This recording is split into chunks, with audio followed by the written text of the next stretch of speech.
172వ పాట. నీ వాక్యమే నన్ను బ్రతికించాడు. నీ వాక్యమే నన్ను బ్రతికించెను, బాధలలోనే మదిలించెను. నీ వాక్యమే నన్ను బ్రతికించెను, బాధలలోనే మదిలించెను.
సమతలమగు భూమిపై నన్ను నిలిపెను, నా పాదములకు దీపమాయెను, నా పాదములకు దీపమాయెను.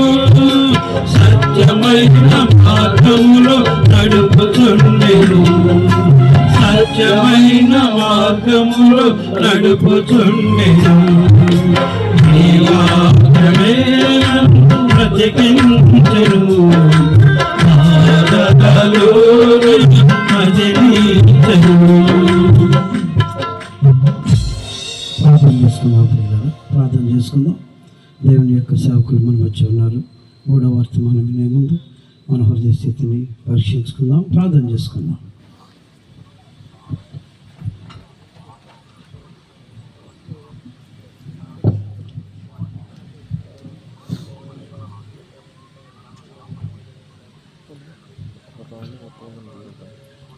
ప్రార్థన చేసుకుందాం.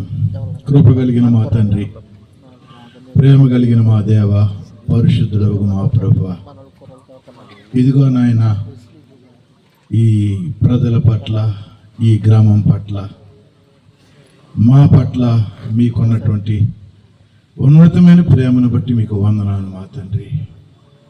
ఇదిగో ప్రభువా, మేమెవరము నశించిపోకూడదని మీరు ఉద్దేశించి ఈ కోటాలను ఏర్పాటు చేసి నీ పరిశుద్ధమైనటువంటి మాటలను ప్రభా మీరు మాకు ఇస్తున్నందుకే మీకు వందనాలు తండ్రి. మీ మాట విని మేము మేలు పొందినట్లుగా మీ కృప మాకు దయచేయండి. మీ మాట వినగలిగినటువంటి చెవులను, గ్రహించగలిగినటువంటి మనసును మీరు మాకు దయచేయండి. అయోగ్యం నన్ను కూడా బలపరిచి మీ పరిశుద్ధమైన మాటలు మా మీదకు పంపించి ప్రభా మమ్మల్ని అందరినీ మీరు బలపరచమని యేసు అతి పరిశుద్ధ నామములో ప్రార్థించి వేడుకుంటున్నాము తండ్రి, ఆమేన్. ఉదయం మనం చెప్పుకున్నటువంటి వాక్యం ఏంటండి? ఎవరికైనా గుర్తుందా, మర్చిపోయారా? నా మాట విని నన్ను పంపిన వాని యందు విశ్వాసం ఉంచువాడు నిత్య జీవము కలవాడు. మరి నిత్య జీవాన్ని ఆశించి ఒకడు వచ్చాడని చెప్పుకున్నాం కదా పొద్దున. ఆయన నిత్య జీవాన్ని పొందాడా, పొందకుండా వెళ్ళిపోయాడా? పక్క నుంచి రావా, ముందు నుంచి, పక్క నుంచి వస్తుంది, ముందు నుంచి రావాలి. నిత్య జీవాన్ని పొందుకున్నాడా? పొందుకోలేదా? చెప్పండి అమ్మా, పొందుకున్నాడా పొందుకోలేదా? నోరులు తెరవట్లే ఎవరు అంటే ఎవరు వినలేదన్నమాట, లేదా విన్న వాళ్ళు రాలేదేమో. ఆ వ్యసన పడుచు దుఃఖపడుచు వెళ్ళిపోయాడు. నిత్య జీవాన్ని పొందుకోకుండానే ప్రభు చెప్పింది ఏంటంటే, నీకు ఒకటి కొదువుగా ఉన్నది, నీకు ఒక లోటు ఉన్నది, నీలో ఒక లోపం ఉన్నది. ఏమండి, ఎంత బాధ! లోటు సరి చేసుకోమంటే, లోపం సరి చేసుకోమంటే మనుషులకి చాలా బాధ. ఏమండి, గద్దింపులు తీసుకోవటం అస్సలు సహించలేరు. సామెతల గ్రంథం చూడండి, 2వ అధ్యాయం,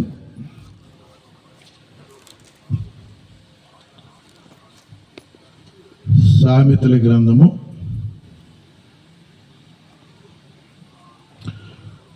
5వ అధ్యాయం, కాదు, సామెతల గ్రంథము 5వ అధ్యాయము 13వ వచనం, 12-13 చదవండి. 12-13. అయ్యో, ఉపదేశము నేనెట్లు త్రోసివేసి తిని, నా హృదయము గద్దింపును ఎట్లు తృణీకరించెను, నా బోధకుల మాట నేను వినకపోతిని, నా ఉపదేశకులకు నేను చెవియొగ్గలేదు. అబ్బా, ఎంత దుఃఖపడుతున్నాడండి, ఎంత దుఃఖపడుతున్నాడు. ఏమండి, దుఃఖపడుతూ వెళ్ళిపోయారు. ప్రియులారా, మనం ఎవరు దుఃఖపడకూడదని దేవుడు మనకు తరుణం ఇస్తున్నాడు, గద్దింపులు ఇస్తున్నాడు, నీ జీవితాన్ని వాక్యం ద్వారా నీకు చూపిస్తున్నాడు. నీ పరిస్థితుల్ని, నీ కుటుంబ పరిస్థితుల్ని దేవునికి తెలుసు కనుక, ఏమండి, మేము ఎక్కడెక్కడ వాళ్ళమో, ఒక ప్రాంతం నుంచి వచ్చిన వారం కాదు. ఇక్కడ ఎవరి గురించి మాకేమి చెప్పరు. మేము ప్రార్థన చేస్తాం, ప్రభా ఇదిగో ఈ ప్రజలు నీవారు, నీవు కలగజేసిన వారు, నీ కృపచేత వారిని మీరు పోషిస్తున్నారు, వారిని మీరు బ్రతికిస్తున్నారు. వారిలో ఉంచినటువంటి ఆత్మ నీది ప్రభా, వారి ఆత్మలో చనిపోకూడదు, వారి ఆత్మలో బ్రతకాలి, వారి ఆత్మలో ఉజ్జీంపబడాలి. ప్రభా, వారి ఆత్మలతో మీరు మాట్లాడు నాయన, ఏమండి, వారి ఆత్మలతో మాట్లాడు. ఇందాక చెప్తున్నాడు కదా, ఏమండి, కొంచెము దాచుకుంటే పరమనున్న దేవుని దృష్టికి మనం ఏమవుతూ ఉంటుంది, వేషధారం అయిపోతూ ఉంటాం.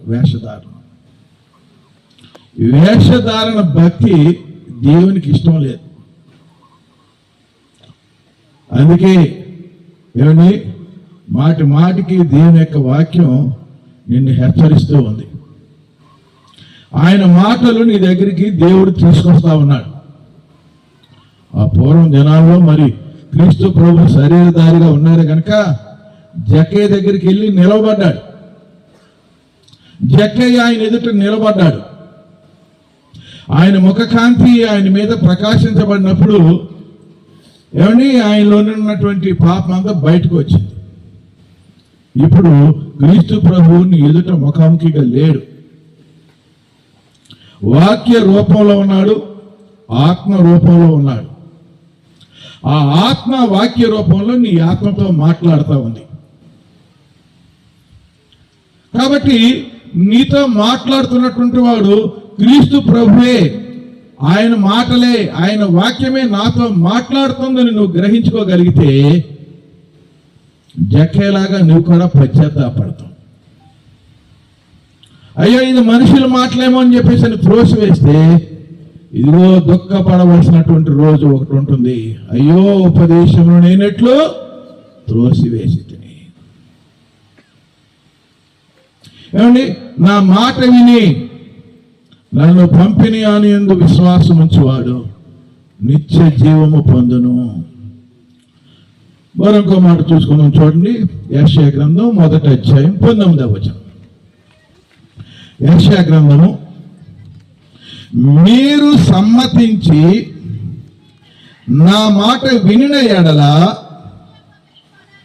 మీరు భూమి యొక్క మంచి పదార్థములను అనుభవింతురు.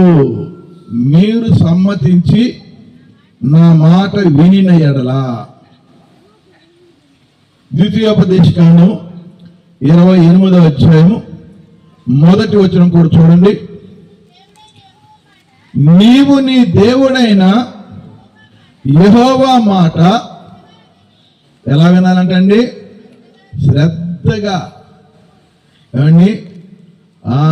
మన హృదయం అంతటిని పెట్టి, మన మనసును వాక్యం మీద పెట్టి దేవుని మాట వింటే, దేవుని మాట, దేవుని యొక్క వాక్యం రెండంచెలు కలిగినటువంటి వాడిగల ఖడ్గం.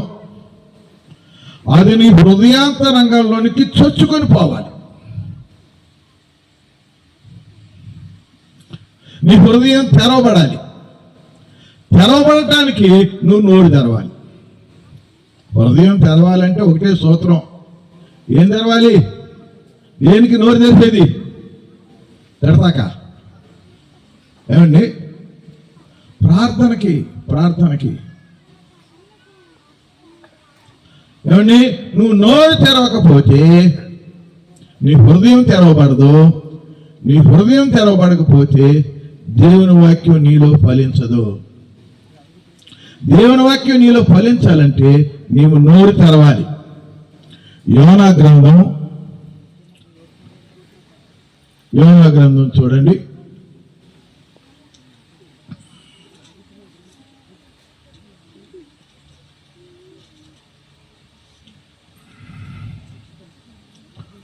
మూడవ అధ్యాయము,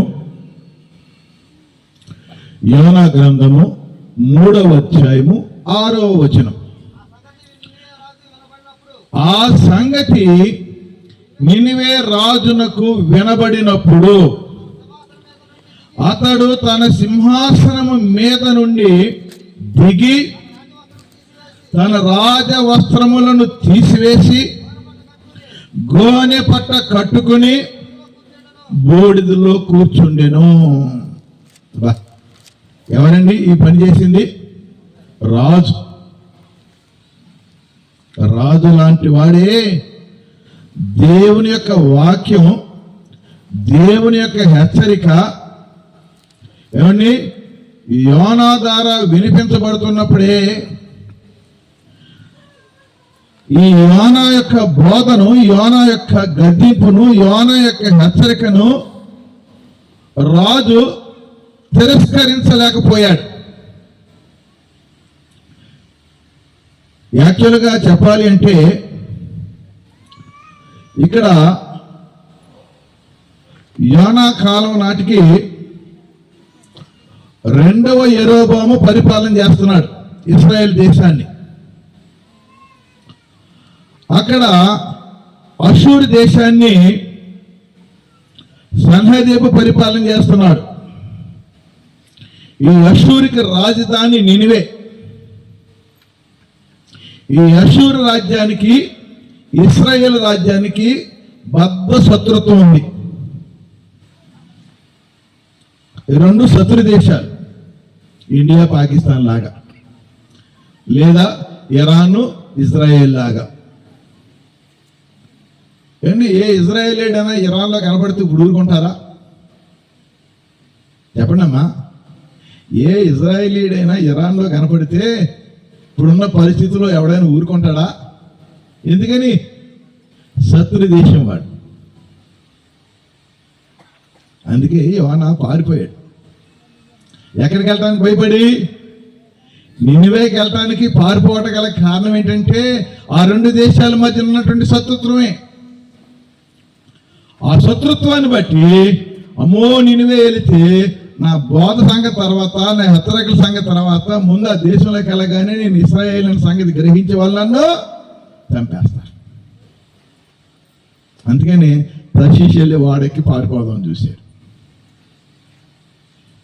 దేవుని హెచ్చరిక మీదట నినివే వెళ్ళి ఏమండి అక్కడ ప్రకటన చేస్తున్నప్పుడు ఏమండి ఆ ప్రకటన విన్నటువంటి ప్రజలు రాజులు లోబడ్డారు, దేవుని వాక్యానికి లోబడ్డారు,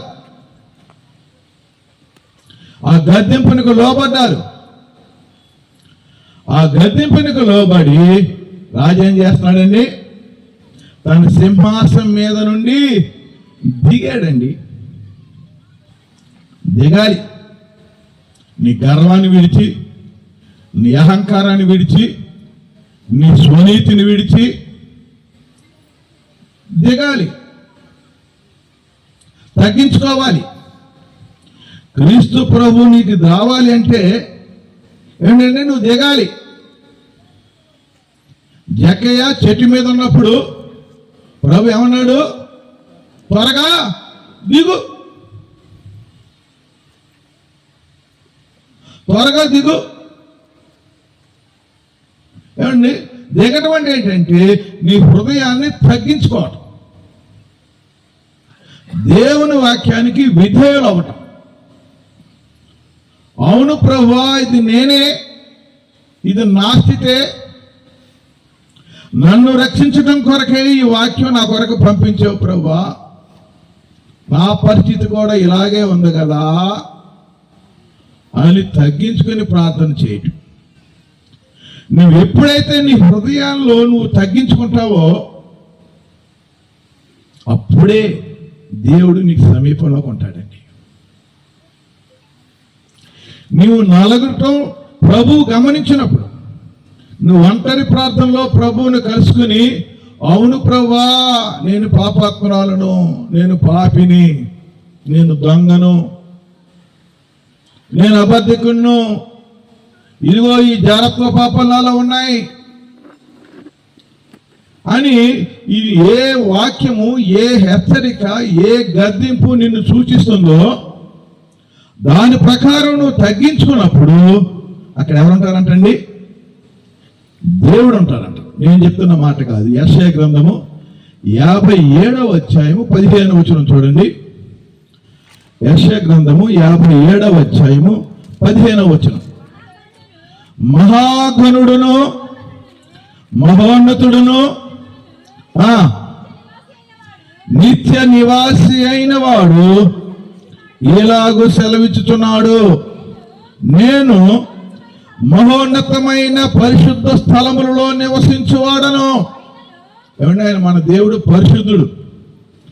ఆయన మహాపరిశుద్ధమైన స్థలాల్లోనే ఉండదగినటువంటి మహాపరిశుద్ధుడు. మోషే లాంటి వాడు కూడా ఆయన సమీపిస్తున్నప్పుడు ఈ స్థలము పరిశుద్ధమైంది, నీ చెప్పులేడమని చెప్పాడు. మురికిని ఎంత మాత్రమూ సహించినటువంటి వాడు మహాపరిశుద్ధుడు.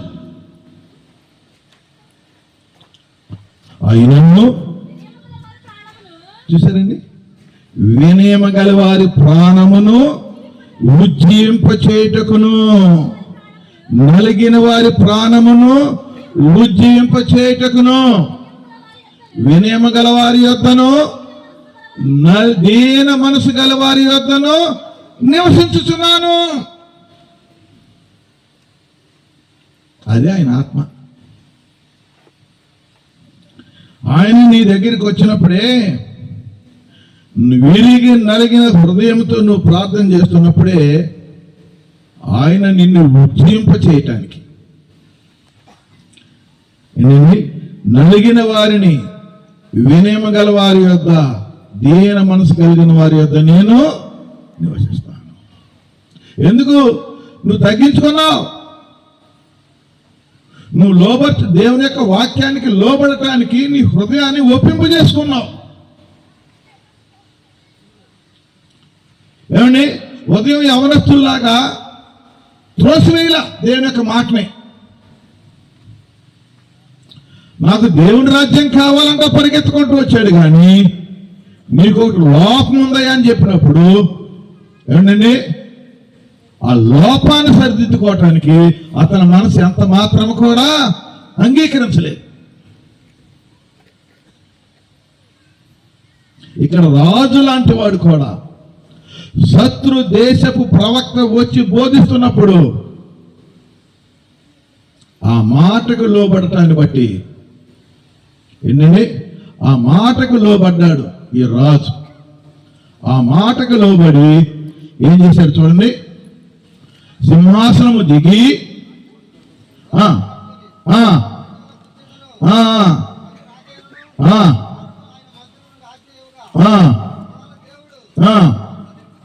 మనసు త్రిప్పుకొని పశ్చాత్తాపుడై మనము లయము కాకుండా తన కోపాగ్ని చల్లార్చును గనుక మనుషులు ఏది పుచ్చుకొనకూడదు.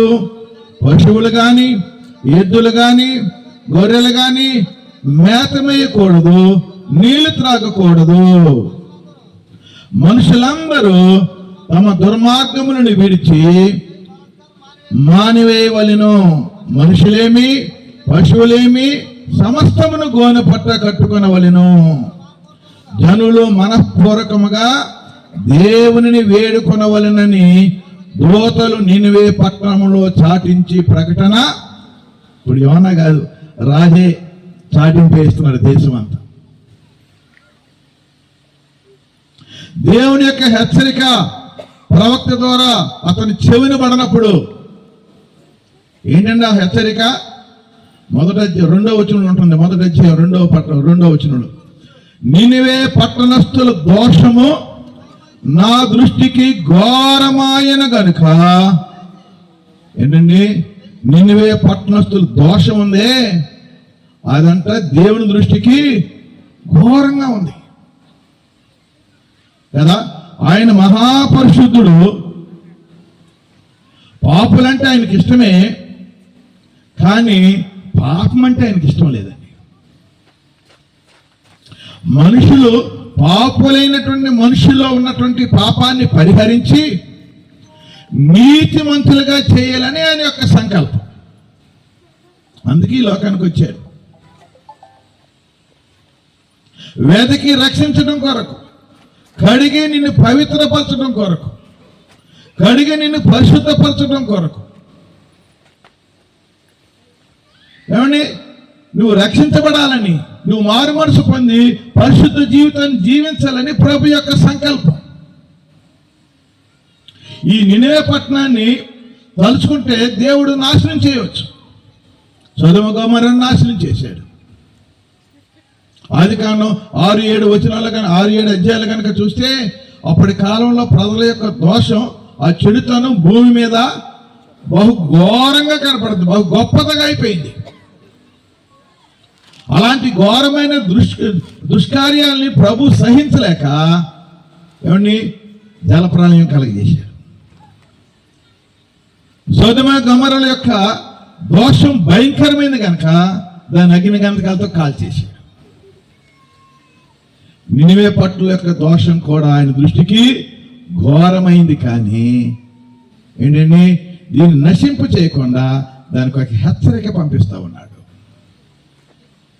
నువ్వు వెళ్ళి ప్రకటన చేయి, కనుక నీవు లేచి నినివే మహాపట్టణమునకు పోయి దానికి దుర్గతి కలుగునని ప్రకటింపుము. దుర్గతి కలుగబోతుంది, దుర్గతి కలగబోతుంది. యాక్చువల్గా మరి శత్రు దేశపు ప్రవక్త వచ్చి నీ రాజ్యానికి దుర్గతి కలుగుతుందంటే వీడు విదేశీ గూఢచారి మన నాశనం చేయటానికి వచ్చాడు, మనం భయపెడతాకు వచ్చాడు, వీడు ఉరిదీయండి రాజు ప్రకటన చేయొచ్చు. కానీ అక్కడ దేవుని యొక్క ఆత్మ ఆ మనిషి మీద పనిచేసింది, ఆ రాజు మీద పనిచేసింది. సింహాసనం దిగాడు,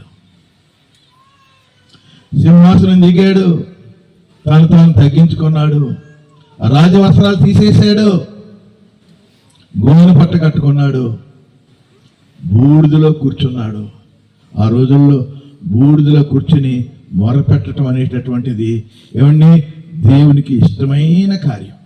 చాలామంది బూడిదలో కూర్చున్నటువంటి వారు ఉన్నారు. కాబట్టి బూడిదలో కూర్చుని తాను తగ్గించుకొని ప్రార్థన చేశారు.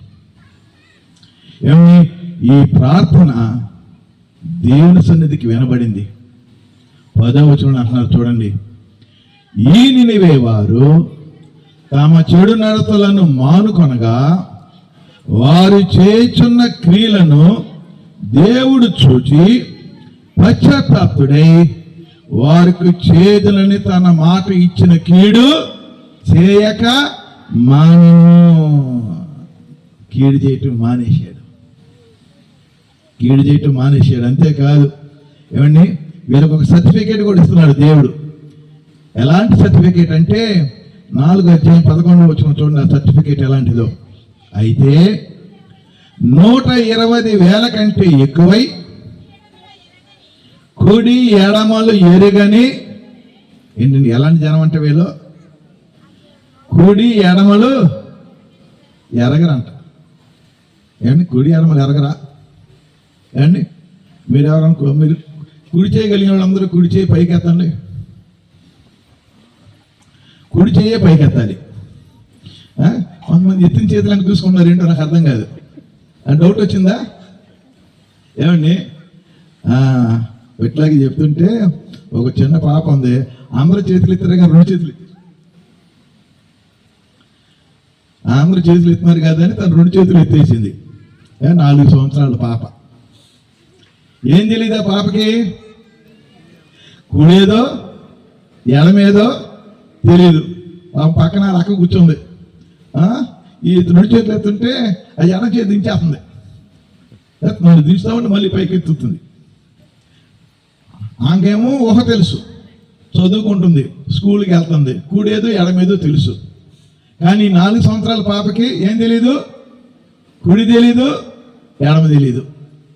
అందరూ చేస్తున్నారు కాబట్టి నేను కూడా 2 చేతులు. ఏమండి, మీరు మార్పు నుండి ఎవరిలాంటి వారు కావాలని ప్రభు యొక్క సంకల్పం అండి? పసిబిడ్డ లాంటి వారు కావాలని. కనిపించింది ఇక్కడ మార్పు.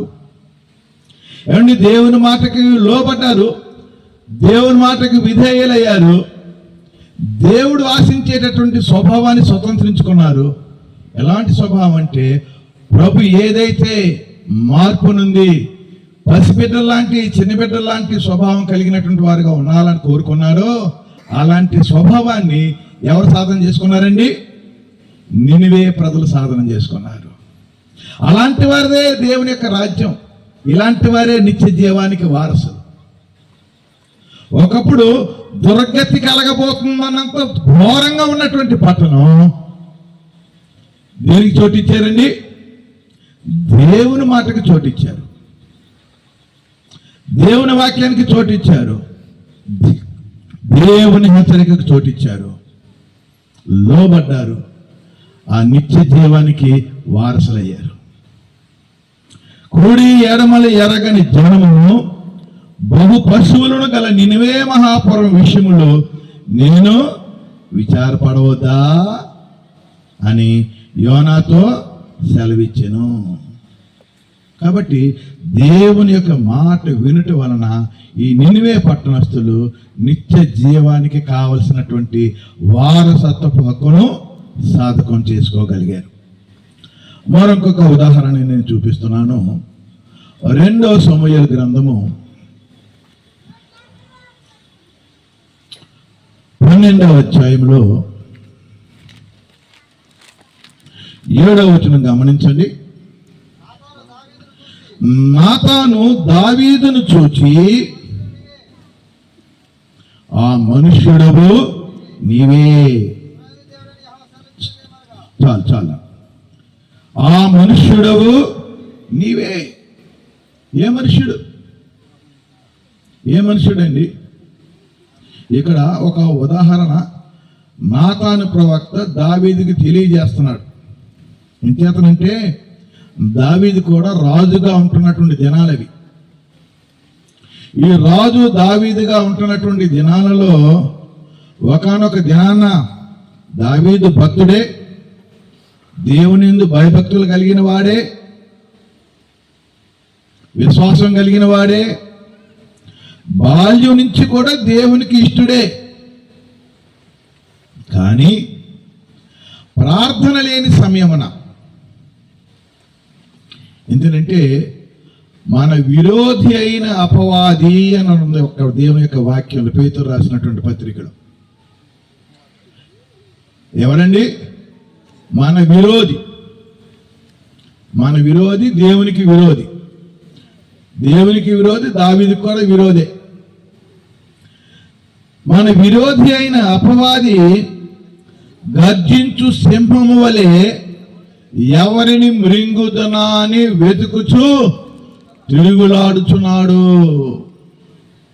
ఇలాగ తిరుగులాడుచున్నటువంటి అపవాదికి ప్రార్థన లేని దావీదు కనబడ్డాడు. గమనించాలి, మనం రక్షించబడ్డామని వెర్రవేగటం కాదు, కానీ మనం ప్రార్థన కోల్పోతే మనల్ని సులువుగా లోపరుచుకోవటం అపవాదికి చేతనవును. సులువుగా లోపరుచుకోవటం చేతనవును. ఇంత భయభక్తులు కలిగినటువంటి దావీదును కూడా ప్రార్థన లేని సమయంలో ఒకానొక దినమున పొద్దు గ్రుంకు వేళ దావీదు పడక మీద నుండి లేచి రాజనగరి మిద్ది మీద నడుచుచు పైనుండి చూడకూడని ఒక దృశ్యాన్ని చూసి, ఎప్పుడైతే చూశాడో తల తిప్పుకొని, అయ్యో ప్రభా నన్ను క్షమించు నాయనా, నా కళ్ళు పాడైపోయినాయి నాయనా. ఎందుకనంటే మన హృదయంలోనికి పాపం ప్రవేశించడానికి ద్వారాలు ప్రధానంగా 3. 1 కన్ను, 2 నోరు, 3 చెవి. ఈ 3 వాడికి ప్రధాన ద్వారాలు. వీటి ద్వారానే ఈ ఇహలోకకు మురికంతా, ఈ లోకంలో ఉన్న మురికంతా కూడా మనుషుని యొక్క హృదయాల్లో పంపించడానికి వాడికి చేతనవుద్ది. బలవంతుడైనటువంటి సంసోనికి కన్నులు పాడు చేశాడు. ఇదిగో దావీదు కూడా కన్నులే పాడు చేశాడు. ఏమండి, తన ముఖం తిప్పుకొని ప్రభు వైపు చేతులెచ్చి కదా చక్కని కీర్తన రాశాడు. కొండల తట్టు నా కన్నులు ఎత్తుచున్నాను అని. ఏమైనా ఇప్పుడు ఆ కన్నులు? కొండల తట్టు కన్నులెత్తి, అయ్యో ప్రభా ఎంత దుర్దినం, నా కన్నులు చూడరాని చూసే ప్రభా నా కన్నులను కడుగునైనా అని ప్రార్థన చేయవలసినటువంటి వాడు ఏమండి అలాగా ప్రార్థన చేయకుండా మాటి మాటికి చూడటం వల్ల ఆ హృదయంలోనికి ప్రవేశించింది. మొత్తం మాటే ఉంటుంది. ఇందాక అయ్యగారు చెప్పారు ఏంటనేది, దురాలోచన అనే బాండ. ఆమెతో పాపం చేయాలనే ఆలోచన కలిగినటువంటి బాండ ప్రవేశించింది అంతే. చాలా మంది అనుకుంటారు అవి మార్మోసలింగుల గురించి మాట్లాడుతున్నారు అయ్యగారు వాళ్ళు. ఏమండి, వాళ్ళకే ఉంటాయి పాప బాండలో. నేను కడగబడి 20 సంవత్సరాలు అయింది, 30 సంవత్సరాలు అయింది, ఏమండి నేను చాలా బాగున్నాను అనుకుంటూ ఉంటారు. చాలా తప్పది. దావీదు లాంటి వారు, సంసోను లాంటి వారు, నాదురు చేయబడినటువంటి సంసోనుడు, అధిక జ్ఞాని అయినటువంటి సొలొమోనును సైతం అపవాది పడగొట్టి, ఇదిగో ఏమైతే ఇక్కడ రాతి వాళ్ళ పాప బాండలను ఉన్నాయో వాటన్నిటిని వాళ్ళ హృదయాల్లోనికి పంపించి దేవుని యొక్క నిత్య రాజ్యానికి వారసులు కాకుండా అడ్డుకోవడానికి ప్రయత్నం చేశారు. వీటిలో సంసోను పశ్చాత్తాపము నుండి ప్రార్థన చేసి తిరిగి రికవరీ అయ్యాడు.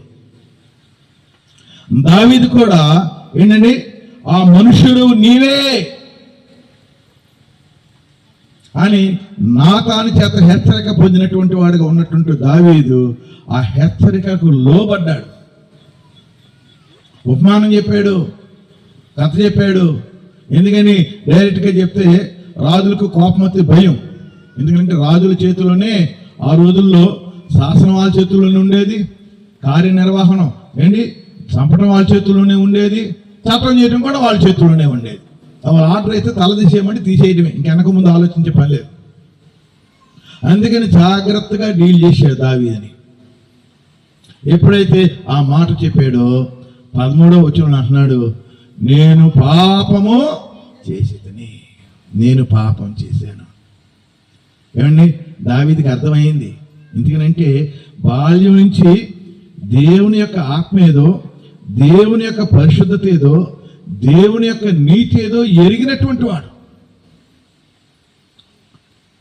చిన్న బలహీనత, బొక్కావాని తైలంలో చచ్చిన ఈగ పడినట్లుగా అతని యొక్క పరిశుద్ధ హృదయంలో చిన్న పాపం చోటు చేసుకోబట్టి దేవునికి దూరం అయిపోయాడు.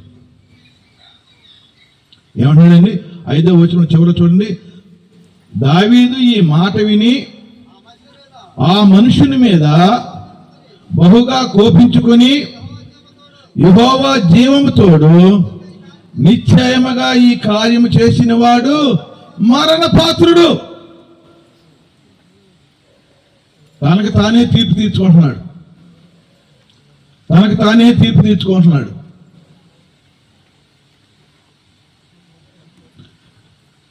ఒప్పుకుంటున్నాడు. ఏమండి?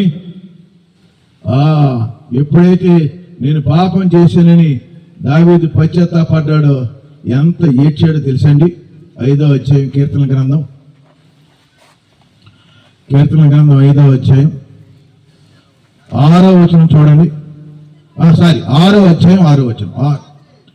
6వ అధ్యాయం 6వ వచనం. నేను మూలుగుచు, చూసారండి ఎలాగ అయిపోయి మూలుగుతున్నాడండి. ప్రభు పాదాల పట్టు దగ్గర కూర్చుని, నేను మూలుగుచు అలసి ఉన్నాను, ప్రతి రాత్రి కన్నీరు విడుచుచు నా పరుపు తేలజేయుచున్నాను. నా కన్నీళ్ల చేత నా పడక కొట్టుకొని, చూడండి ఎంత పశ్చాత్తాపడ్డాడు. తాను చేసినటువంటి పాపం తనకి గుర్తొచ్చినప్పుడల్లా కన్నీరు ఆగట్లేదండి, కన్నీరు ఆగట్లేదు. అయ్యగారిని చూసాం మనం. ఏమండి? దేవునికి వ్యతిరేకంగా ఆయన జరిగించినటువంటి కార్యాలను వివరిస్తున్నప్పుడే ఆయన కన్నీరు ఆగట్లేదు.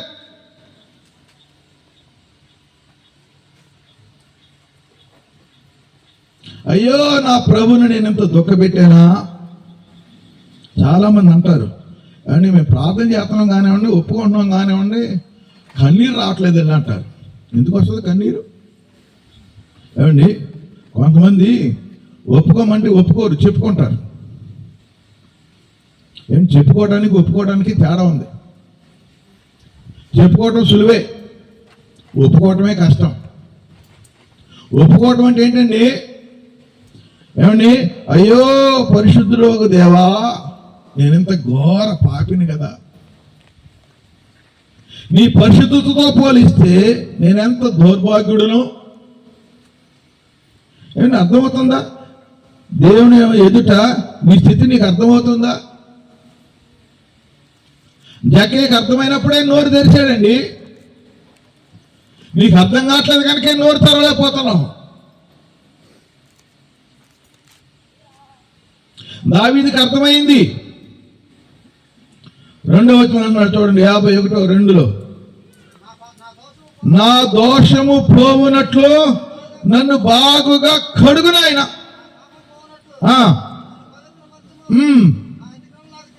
కదా? ఏమండి? తెలీదా? నీ పొరపాట్లు నీకు తెలియట్లేదా? నీకు గుర్తులేవా? ఉన్నాయి. నా పాపం ఎల్లప్పుడూ నా ఎదుటే ఉన్నది, నా ఎదుటే ఉన్నది. ఏమండి? మొదటగా నీకు తెలిసినటువంటి పాపాలను దేవుని ఎదుట సరి చేసుకోవాలి. నీకు గుర్తొచ్చినటువంటి పాపాలని దేవుని ఎదుట పశ్చాత్తాపంతో ఆయన పాదాలు పట్టుకొని ఒప్పుకోవాలి. ఏమండి? ఇదిగో ఈ సిలువ శ్రమల రోజున ప్రభా సిలువేసింది నేనే, నా పాపమే నిన్ను సిలువేసింది ప్రభా. ఎవరో సిలువేశారని యేసు ప్రభు కోసం ఏడుస్తారు. ప్రభు అంటున్నాడు, మీరు నా కోసం ఏడవకండి. ఎవరి కోసం ఏడాలి?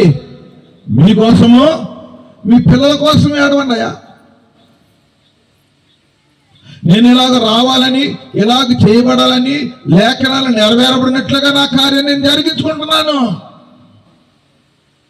ఆయన పుట్టుకప్పుడే ఆయన మరణం తెలిసి వచ్చినటువంటి వాడు ఆయన. ఆయన రాకముందే ఆయన రావాల్సినటువంటి పనిని ఎరిగినటువంటి వాడు ఆయన. ఏమండి, మా డిగ్రీ చదువుతున్న రోజులు అనుకుంటా, బహుశా కరుణామయుడని సినిమా వచ్చింది, రిలీజ్ అయ్యి. ఏమండి, కదిలింది కరుణ రథం, ఆ పాట వచ్చిన కాడి నుంచి అయ్యే వరకు అబ్బా ఏడుపులో. సహజమే, ఒక నీతిమంతుడు ఆ శిలువలో బాధపడుతూ ఉంటే అయ్యో అయ్యో నీతిమంతుని చంపేశారా, ఆ నీతిమంతుని కొడుతున్నారా, దుఃఖం కలగటం సహజమే. సినిమా హాల్ నుంచి బయటకు రాగానే తక్కువ వెళ్ళిపోదు. ఏమండి, ఆ ఏడుపు కాదు ప్రభు ఏడమన్నది. ఎవరి కొరకు ఏడవాలి? ఆ సిలువ వేసింది వాళ్ళు కాదు ప్రభువా, నేను నా చేతులు చేసిన పాపాలే నీ చేతుల్లో మేకులేని, నా తలంపులే పాడైపోయిన నా తలంపులు ఉన్నాయే, పరస్త్రీలను చూసి పరపురుషులను చూసి పరస్వాధీనంలో ఉన్న వస్తువులను చూసి ఆశించాలని దొంగిలించాలని పాడైపోయినటువంటి నా తలంపులు ఉన్నాయే, ఆ తలంపులే నీ తల మీద మొండ్ల కిరీటం అయింది కదా ప్రభువా. పరుగులెత్తాను, డిపోలకు పరుగులెత్తాను, టారా డిపోలకు పరుగులెత్తాను. ఇప్పుడు ఏమంటున్నారు? వాటిని బార్లు అంటున్నారు, మరి వాటిని ఏమంటారు నాకు తెలియదు. ఇప్పుడు వైన్ షాపులు అంటారు కాబోలు. ఏమండి, పరుగులెట్టాము, వేశ్యాగృహాలకు పరుగులెత్తాం, పరస్త్రీ ప్రదేశాలకు పరుగులెత్తాం. నేను పరుగులెత్తడాన్ని బట్టి నా పాప విమోచన కొరకు నీ కాలంలో మేకులు కొట్టారు ప్రభువా. నువ్వే నేనే, మన దొంగతనాలు, మన పాపాలు, మన లోపాలు, మన దేవదోషణ, ఇవన్నీ కూడా ఆయన్ని సిలువేసినాయి. నేను కదా ప్రభువా నిన్ను సిలువేసింది, నేను కదా ప్రభువా నిన్ను గాయపరిచింది. పాడతారు చాలా మంది, అపరాధిని యేసయ్యా నాపై కృప చూపి బ్రూహుమయ్యా. నేనే నిన్ను సిలువేసింది, నా అపరాధాలే నిన్ను సిలువేసినాయి. పశ్చాత్తాపడుతున్నాడు దావీదు. ఎంతగా కడగబడాలని అంటున్నాడంటే 7వ వచనం చూడండి, నేను పవిత్రుడైనట్లు హిస్సోపుతో నా పాపమును పరిహరింపుము, హిమము కంటెను నేను తెల్లగా ఉండునట్లు. ఎలాంటి ఆశ చేసిందండి! ఈ ఆశ కావాలండి మనందరికీ. ఏంటి, మనం కడగబడాలని ఆశపడుతున్నాం, కానీ దావీదులాగా ఎంత కడగబడాలనుకుంటున్నాడండి ఆయన? ఎంత? హిమము కంటే తెల్లగా. మనకు దొరకదు హిమం. హిమం అంటే ఐస్ క్రీమ్ అనుకుంటారేమో. ఏమండి, ఆ ఉత్తర ధ్రువ ప్రాంతాల్లోనూ, కెనడా దేశాల్లోనూ, గ్రీన్లాండ్, అలాగే స్వీడన్, నార్వే, రష్యాలో సైబీరియా ప్రాంతాల్లోనూ మంచు ఏమండి 4 అడుగులు 5 అడుగుల మేర పేరుకుపోయి ఉంటుంది. శీతాకాలం తెల్లగా పేరుకుపోయి ఉంటుంది. ఆర్కిటిక్ ధ్రువ ప్రాంతాల్లో అయితే మరింత ఎక్కువగా ఏమండి ఇంచుమించు 50 అడుగుల ఎత్తు కూడా అక్కడ పేరుకొని పోయి ఉంటుంది. మరి అక్కడ ఉన్నటువంటి హిమం ఎంత తెల్లగా ఉంటుందో చెప్పలేం. ఏ మాత్రం మాలిన్యం లేనటువంటి ఆకాశం నుంచి కూర్చున్నటువంటి హిమం, అది మంచు, అది స్నో. మనకు పొగ మంచే పడద్ది, లేదు నీళ్ళుగా కారద్ది కాసేపు. కానీ అక్కడ కురిచేటువంటి మంచు ఎంత తెల్లగా ఉంటుందో. ఈయన ఏమంటున్నాడంటే దానికన్నా కూడా ఇంకా తెల్లగా ఉండాలి. ఎలాంటి ఆశ అండి! కడుక్కోవాలని ఆశ ఉందా? ప్రభు పాదాల దగ్గరికి వచ్చి ప్రభుతో నిలబడి, ప్రభువా ఇదిగో నా హృదయ స్థితి, నేను కూడా అలాగే తెల్లగా ఉండేటట్లుగా నన్ను కడుగు ప్రభువా, నన్ను కడుగు ప్రభువా. ఏమండి దావీదు ఇలాగ కడుక్కున్నాడు. పదో వచనం కూడా అన్నాడు చూడండి, దేవా నా యందు శుద్ధ హృదయము కలుగ చేయము, నా అంతరంగములో స్థిరమైన మనసును నూతనంగా పుట్టించుము. ఏమండి లోబడ్డాడు దావీదు కూడా. ఆ మనుషుడు నీవే అన్నప్పుడు నాతాను యొక్క మాటకు లోబడ్డాడు. యోనా మాటకు నినివే పట్టణపు రాజు లోబడ్డాడు. ఆ నినివే పట్టణానికి రక్షణ కలిగింది, దావీదునకు రక్షణ కలిగింది. ఈ దావీదుని గురించి దేవుడు ఏమంటున్నాడంటే, ఇష్టానుసారుడైన మనుషుడు. నేను యెష్షయి కుమారుడనైన దావీదును కనుగొంటిని, అతడు నాకు ఎలాంటి మనుషుడండి? నా ఇష్టానుసారుడు. ఎందుకు దేవునికి ఇష్టమయ్యాడు? పాపం చేయబట్ట కాదు, పాపాన్ని కడుక్కోబట్టి. సౌలు కూడా దావీదు చేసినంత పాపం చేయలేదు. కేవలం ఆ అమలేకీయుల్ని, ఆ ఎద్దుల్ని, ఆ ఒంటెల్ని మొత్తాన్ని చంపేయమన్నాడు ఆయన. సగం చంపాడు, సగం చంపలేదు. ప్రజలను చంపాడు, యోధులను చంపాడు, రాజు అయినటువంటి అగాగుని దాచిపెట్టాడు. ఈ ఎద్దుల్ని, గొర్రెల్ని, బలిసినాటిని ఉంచి బక్కచిక్కాటిని చంపేశాడు. ఎందుకని?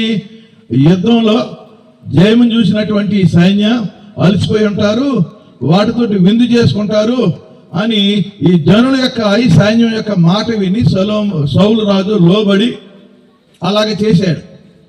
దేవునికి అది కూడా కోపం వచ్చింది. నేను ఆజ్ఞ ఇస్తే నువ్వు దాటతావా అని జనుల మీద రాజుగా చేసినందుకు యెహోవా బహుగా సంతాపపడ్డాడని ఉంటుంది సౌలు విషయంలో. ఏమండి, సౌలు పశ్చాత్తాపడలేదు. సమూయేలు చేత హెచ్చరిక చేశాడు, కానీ హెచ్చరికకు లోపడలేదు. సౌలు నిత్యరాజ్యానికి వారసుడు కాలేకపోయాడు. మార్మనసు పొందినోడే. 10:9 ఉంటుంది, అతనికి నూతన మనసును అనుగ్రహించాను అని ఉంటుంది మొదటి సమూయేలు గ్రంథం. ఏమండి, మార్మనసు పొందినటువంటి వాడే, దేవుడి చేత ఏర్పాటు చేయబడినటువంటి వాడే, ఇశ్రాయేలుకి ప్రథమ రాజుగా ఉన్నటువంటి వాడే. కానీ అతను చేయనటువంటి పని ఏంటంటే, తను తాను తగ్గించుకోకుండా నువ్వేదో ఆ ప్రార్థన నువ్వే చేసుకో అని సమూయేలుకి చెప్పి వెళ్ళిపోయాడు. దేవుని యొక్క వాక్యాన్ని తిరస్కరించి వెళ్ళిపోయాడు. ఏమండి, ఎలాంటి ఘోరమైన శిక్ష వచ్చిందో తెలుసా అండి? మొదటి సమూయేలు గ్రంథం 30 అధ్యాయం చదవండి ఇంటికి వెళ్ళిన తర్వాత. ఏమండి, తను తాను పొడుచుకుని అతను చనిపోవటమేనా, అతని కుమారులు కూడా అదే రోజున చనిపోయారు. ఎంత ఘోరం, ఎంత శిక్ష కుటుంబానికి. దేవుని యొక్క వాక్యం వినుట వలన ఆశీర్వాదాలు ఉన్నాయి, దేవుని యొక్క మాటను తిరస్కరించడం వలన శాపాలు ఉన్నాయి. నా మాట విని సమ్మతించి నా మాట విని ఎడల భూమి యొక్క మంచి ఫలాలు అనుభవిస్తారు. ఇవి మంచి ఫలాలు. ఏమండి, ఏం ఫలాలు? అది మంచి ఫలాలు. ప్రేమ, సంతోషము, సమాధానము, దేవుడు ఏర్పాటు చేసినటువంటి మంచి ఫలాలు మనం ఫలించాలని దేవుని యొక్క సంకల్పం. నిన్ను దావీదు కన్నా కూడా తెల్లగా నీ హృదయాన్ని కడగాలని ఆయన యొక్క సంకల్పం. అందుకే దేవుని బిడ్డలు మన ముందు పెట్టి నీతోనూ నాతోనూ మనందరితో కూడా ఆయన మాట్లాడుతున్నాడు. ఈ వాక్యం మీకే కాదు, బోధిస్తున్న మాకు కూడా, మేము కూడా నేర్చుకుంటున్నాం, మేము కూడా పశ్చాత్తాపడుతున్నాం. ఇంకా నాలోను మాలోను మనుషులం కదండి, మా లోపాలు మాకు గ్రహింపవుతున్నాయి. మేము కూడా కన్నీరు విడుచుతూ ప్రార్థన చేస్తున్నాం. ప్రార్థన చేసుకున్నాం. దేవుని యొక్క వాక్యాన్ని తిరస్కరించకుండా దేవుని హెచ్చరికలకు, దేవుని గద్దింపులకు లోబడి, అవును ప్రభువా, ఆ మనుష్యుడును నేనే, ఆ బలహీనుడును నేనే. ప్రియ సహోదరి సహోదరుడా, నోరు తెరువు. ప్రభు నీతో మాట్లాడినటువంటి మాటలు, ప్రభు నీకు చూపించినటువంటి లోపాలు, ప్రభు నీలో ఎత్తి చూపించినటువంటి బలహీనతలు అవును ప్రభువా, ఆ దొంగను నేనే, ఆ దురాలోచనలు కలిగిన వాడును నేనే.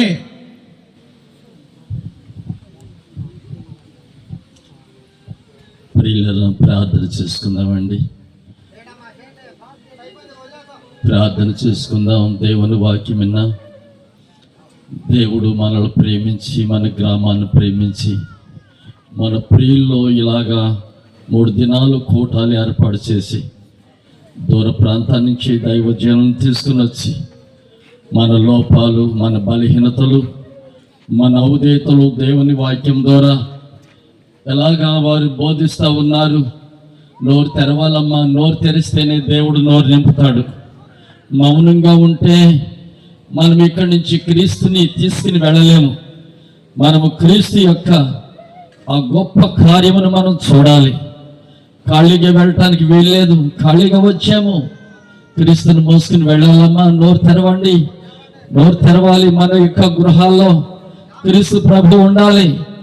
ఎదుగో దైవజనులు చెప్తున్నారు, వారు ప్రభుని ఎరక ముందు ఎలాంటి స్థితిలో బ్రతికారో, ప్రభుని ఎరిగిన తర్వాత ఏ స్థితిలో ఉన్నారో మన కళ్ళ ముందు వారు ఇచ్చేస్తున్న సాక్ష్యాలు, వారు ఇస్తున్న వర్తమానాలు మనం వింటున్నాము. అలవాటైపోనివద్దు తల్లి, అలవాటైపోనివద్దు సహోదరులరా. ప్రార్థన చేద్దాము. ప్రార్థన విలువైనది. ప్రార్థనే మన బ్రతుకులు మార్చేది. ప్రార్థనే మన అవసరాలు తీర్చేది. ప్రార్థన చేయాలి. ఒక దినం అయిపోయినది, ఇంకా 2 దినాలే మన ముందున్నాయి. ప్రియులరా, ప్రార్థన చేద్దాం. మహాపరిశుద్ధులైన మా తండ్రి, ప్రేమ కలిగిన యేసు ప్రభువా, మీరు మమ్మల్ని ప్రేమించి మా ప్రియులు ప్రభువా, ఇదిగో నాయన తండ్రి, దయాను ప్రేమించి, సుకుమార్ని ప్రేమించి, కృపారావును ప్రేమించి, ఇంకా మా ప్రియులు నాయన ఎంతో మంది ఈ విధముగా నాయన మనసు కలిసి బిడ్డలు సంఘముగా కూడుకుని ప్రభువా ఈ కూటాలు ఏర్పాటు చేసి నాయన మేమందరం మేలు పొందుకోవాలని నీ దాసుల్ని దూర ప్రాంతాన్ని తీసుకుని వచ్చి ఉదయకాలము కూడా ప్రభువా నీ సేవకులు నిలబడి ఇక్కడ వాడబడ్డారు. సాయంత్రం కూడా ఎన్ని విషయాలు మాకు బోధించారయ్యా. విత్తవానుపమానాల్లో ప్రభువా 3 రకాలైన భూముల గురించి ఏ విధముగా మాట్లాడుతున్నారు నాయన. దురాలోచన, జాగ్రత్త, దొంగతనాలు మానవుని జీవితంలో ఎన్ని విధాలుగా కనబడుతున్నాయి ప్రభువా. వీటి గురించి నాయన మొదటి వర్తమానంలో మేము విన్నాం ప్రభువా. తిరిగి నాయన సత్యాన్ని గురించి నీ సేవకులు బోధించారయ్యా. సత్యములోనే స్వతంత్రం ఉంది, సత్యమే వెలుగని ప్రభువా నీ దాసులు ఎలాగ బోధించారు. అందుని బట్టి కూడా మిమ్మల్ని స్తుతిస్తూ ఉన్నాం ప్రభువా. తిరిగి నాయన ఇదిగో చివరి దినం, చివరి వర్తమానంలో కూడా నీ సేవకులను అడ్డం పెట్టుకుని ప్రభువా ఏ విధముగా మాట్లాడారు ప్రభువా. ఎటువంటి రోజులు అయినప్పటికీ ప్రభువా వారు ప్రార్థన లేక ఎలాగా తండ్రి అపవాదికి చోటిచ్చి ఎటువంటి ప్రభు పరిస్థితుల్లో వారు పడిపోయినప్పుడు నాయన ఎటువంటి ప్రార్థన చేశారు ప్రభువా. ఈ సోపు వలె నన్ను కడుగుము, హిమము కంటే నన్ను తెల్లగా చేయమని ఎంత ప్రార్థనలు ఈ దినాల్లో ప్రభువా. ఆ రీతిగా కడుక్కోటగా మేము వచ్చాము నాయన. దేవా, హృదయ శుద్ధి గల వారు ధనులు అంటున్నావు ప్రభువా. మా హృదయం శుద్ధమాలయ్యా, మమ్మల్ని మేము సరి చేసుకోవాలి ప్రభువా. ఆ రీతిగా మీరు మమ్మల్ని చేయండి. ఈ దాసులు ఎంతగా ప్రభువా గుండెలు చించుకుని వారు బోధ చేస్తూ ఉన్నారు ప్రభువా. మాలోనికి నీ వాక్యం ప్రభువా తండ్రి తండ్రి ఎలాగనైనా తీసుకుంటున్నాం ప్రభువా. అది మా మూలుగులోనికి వెళుతుందా ప్రభువా, మమ్మల్ని కడుగుతుందా నాయన, మమ్మల్ని మేము సరి చేసుకోవాలి ప్రభువా. అతి వారిగా మమ్మల్ని మీరు చేయండి నాయన. నీకు వందనాలు చెల్లిస్తున్నాం ప్రభువా. ఎవరు కూడా ఖాళీగా వెళ్ళనివద్దు. ఒక దినం అయిపోయింది ప్రభువా, ఇంకా 2 దినాలే మా ముందున్నాయి నాయన. దేవా, ఈ 2 దినాలు కూడా ఎవరు పోగొట్టుకోనివద్దు. ఇంకా అనేకమైన మా బంధువుల్ని, మా స్నేహితుల్ని, రక్త సంబంధుల్ని ఇంకా మేము తీసుకుని రావాలి ప్రభువా. ఈ కోటాల్లో నీ వాక్యమైన మా కుటుంబాలు మేలు పొందుకోవాలి. అతి వారిగా మా ప్రియబిడ్డలందరినీ మీరు చేయండి. మంచి వాతావరణం ఇవ్వండి ప్రభువా. ఏదైనా ఇచ్చిన వాతావరణం బట్టి మీ స్తోత్రాలు. రేపు ఎల్లుండి కూడా మాకు మంచి వాతావరణం మీరు దాయిత్యమని ప్రార్థన చేస్తున్నాం ప్రభువా. మీ కృపలో మమ్మల్ని బలపరచండి. మీ దాసుల్ని ఇంకా 2 ఆత్మతో మీరు నింపి మీరు వాడుకోమని ప్రభువా మా ప్రార్థనలు ఆలకించి ఆయన ప్రతిఫలాలు మేము చూసినట్లు సహాయం చేయమని యేసు నామములో ఈ మనవలు అడిగి వేడుకొనుస్తున్నాము తండ్రి. ఆమేన్. మన తండ్రి అయిన దేవుని ప్రేమ,